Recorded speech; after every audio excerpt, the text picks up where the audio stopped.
thank you so much for stopping by, and if you're new, welcome.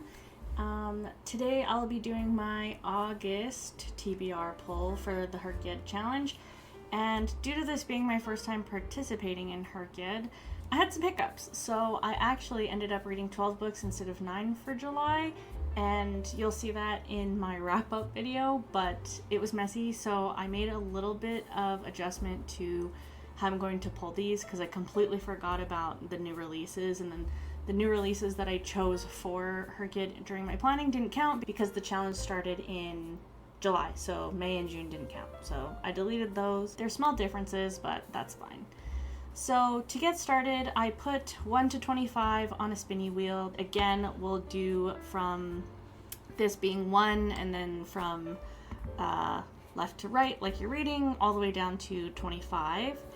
And we'll just go from there. Also, because last month was a really difficult reading month for me, I think I'm just going to choose what I want to read this month instead of like redoing another wheel, because setting up this wheel in general was a little bit tedious, which was weird, but I don't want to do 2 wheels to choose that. I just want to kind of have a chill month. Maybe I'll like alternate between chill and not chill months and be more strict with myself, but for August, we're going chill. So, okay, so first spin is 7, which is Heritage Months. Yes, Heritage Months. And I think what I want to read is, I think I want to read They Call Me Number 1 by Bev Sellers. This book I feel is going to tear me to pieces. It's a memoir about Bev's time in residential schools in Canada, how she overcame the aftermath of her experience and bringing the truth to light as well with her writing. If you're not from Canada or aren't familiar, Canada displaced / stole thousands and thousands of Indigenous children from their families to try to civilize them. In order to do that, they stripped them of all spirit entirely, and they were assigned numbers, hence the title. And a lot of those children never made it home. I'll let you Google that one. I want to read about her experience since she is a former chief and counselor in BC. She clearly made strides in her life towards healing and spreading that knowledge, so I really admire that. And as a Canadian citizen, we learned a very skeletal version of residential schools in school, and the government has always been very brief with information, and acknowledgement has been kind of bare minimum.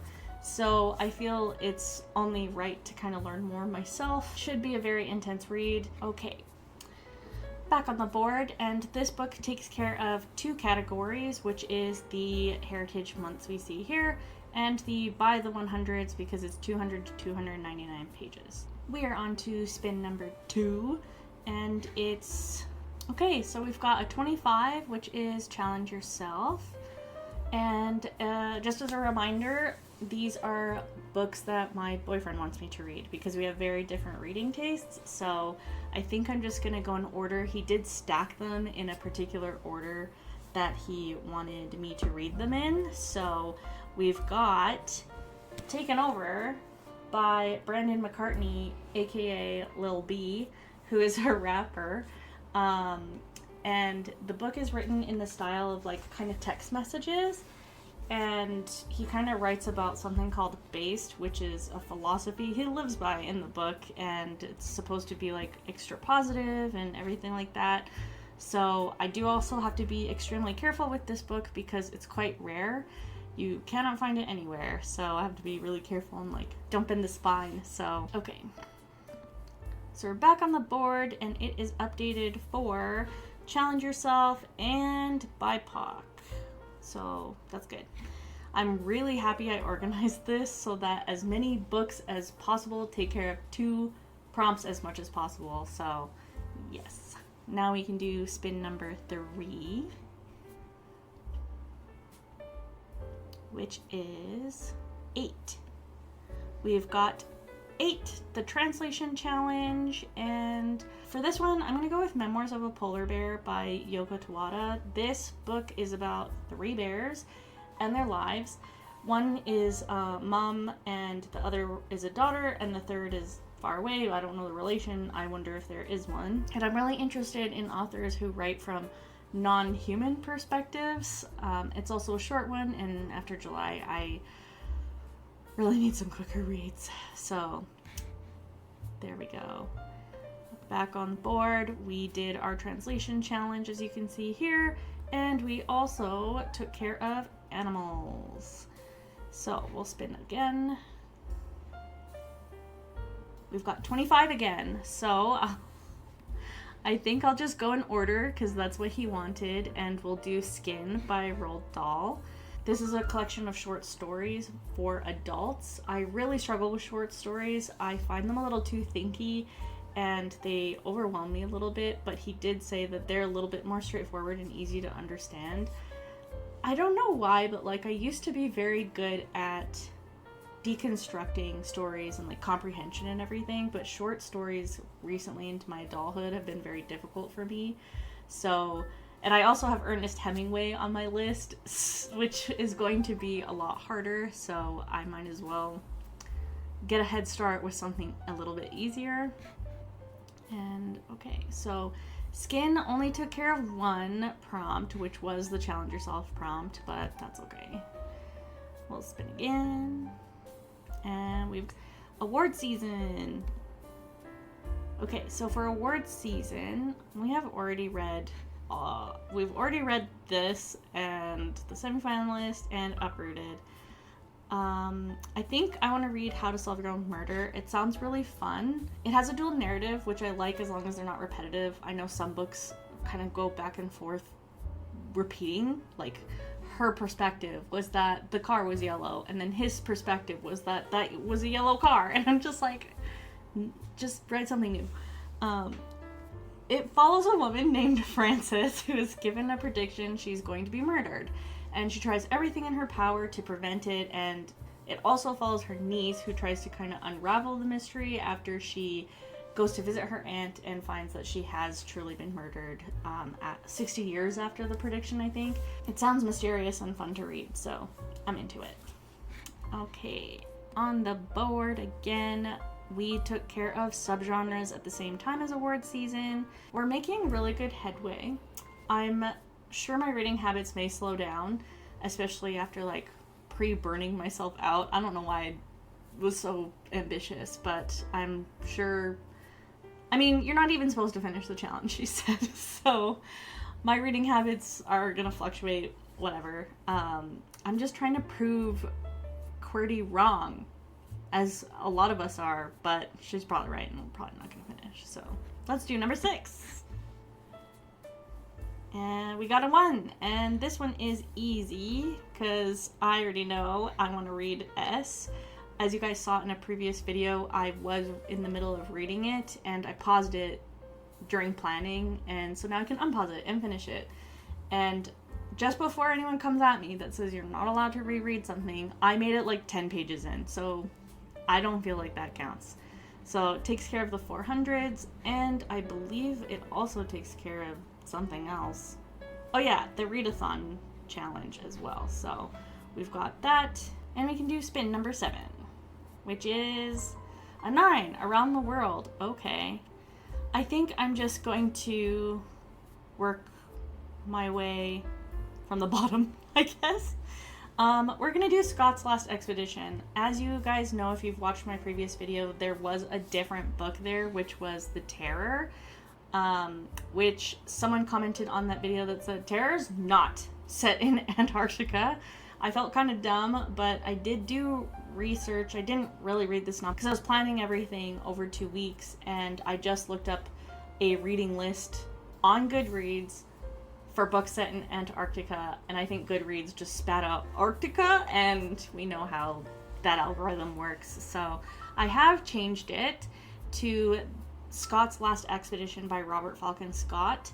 It is 2 volumes. I'm just going to read volume 1, but it's his diaries about his expedition through and to the South Pole. The second volume's just articles and notes from it, but I'm more interested in like what his perspectives were about traveling and stuff, because I like reading people's diaries. It's very fun.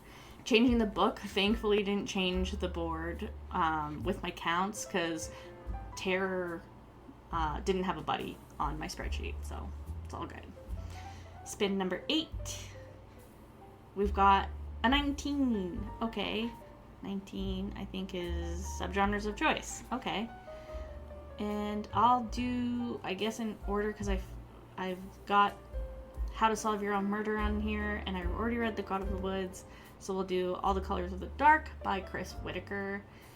And this one, it's a romantic thriller based in the 70s. A girl from a rich family goes missing, and a local boy saves her, but some things go down that kind of ripple through a bunch of lives. It is a serial killer, romance, mystery. It's kind of a vibe.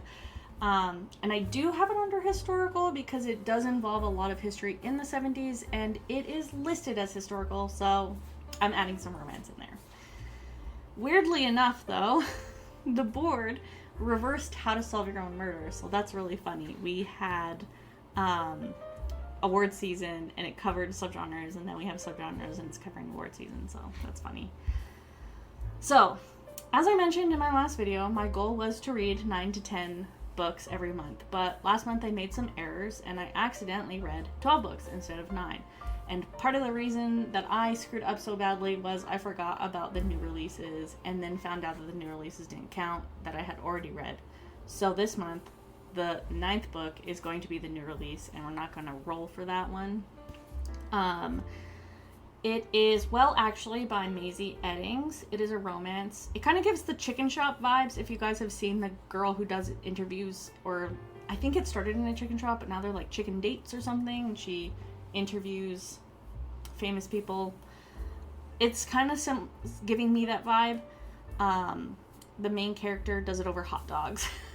And then her famous ex does a public call out for something, and they go through some stuff, and she eventually agrees to go on a series of dates with him, and love ensues, I imagine. So the final list for August's TBR is They Call Me Number 1 by Bev Sellers, filling the prompt Heritage Months, and by the 100s.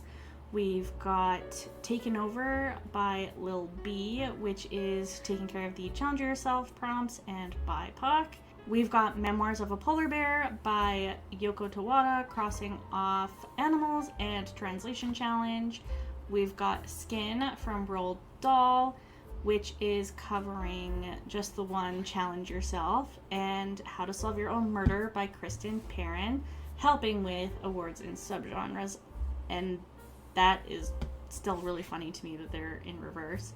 S by Doug Dorst and J.J. Abrams, covering the By the 100s for the 400 prompt and the readathon prompts. And then we've got for Around the World, the expedition journals of Robert Falcon Scott, called Scott's Last Expedition. And then again, All the Colors of the Dark by Chris Whitaker, which I find hilarious that it was subgenres and then awards again.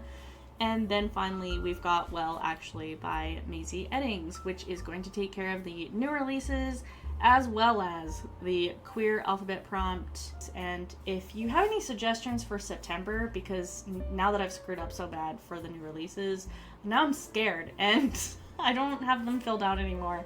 So if you have anything interesting coming out in September that you're waiting on, or that's on your TBR, or that you're excited on, let me know so I can also read that. I am allowing myself a little bit of leeway to the planning of that. So let me know if you've read any of these, or if any are on your TBR, or what is on your TBR. Thanks again for stopping by, and I'll see you in the next one. Take care. Bye.